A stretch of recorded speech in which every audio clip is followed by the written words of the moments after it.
La quantité de microplastiques dans les océans évaluée pour la première fois et le retour des diables de Tasmanie en Australie, voici le flash de la curiosité proposé par la rédaction de Ça m'intéresse.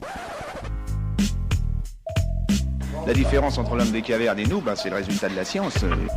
Et ce n'est pas une opinion, c'est de la science. Notre monde n'est pas si moche. On les savait présents en quantité, mais aucune étude n'avait permis jusqu'ici d'évaluer exactement leur nombre. Les microplastiques sont en réalité 25 fois plus nombreux dans nos océans que ce que les estimations existantes prétendaient jusqu'ici. L'Agence nationale australienne pour la recherche vient de révéler que près de 14 millions de tonnes de ces substances microscopiques jonchent les fonds marins de la planète. C'est grâce au travail d'un robot marin que l'agence a pu établir ce chiffre particulièrement inquiétant. Ce dernier a pu récupérer des échantillons jusqu'à 3000 mètres de profondeur. Face à cette pollution qui affecte l'écosystème marin, les chercheurs appellent à des mesures urgentes pour sauver nos océans. Super, j'adore. Alors écoute-moi bien, je vais essayer d'être clair avec toi. Ouais, génial.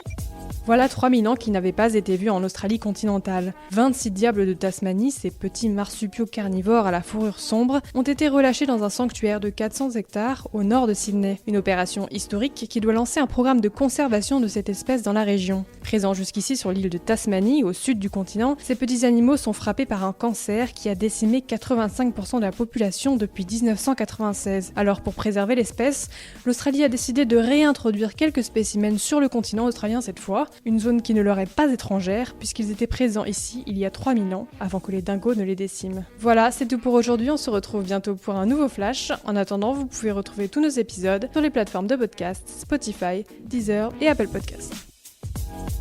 Voilà. Il ne reste plus qu'à vous remercier de votre attention. Au revoir.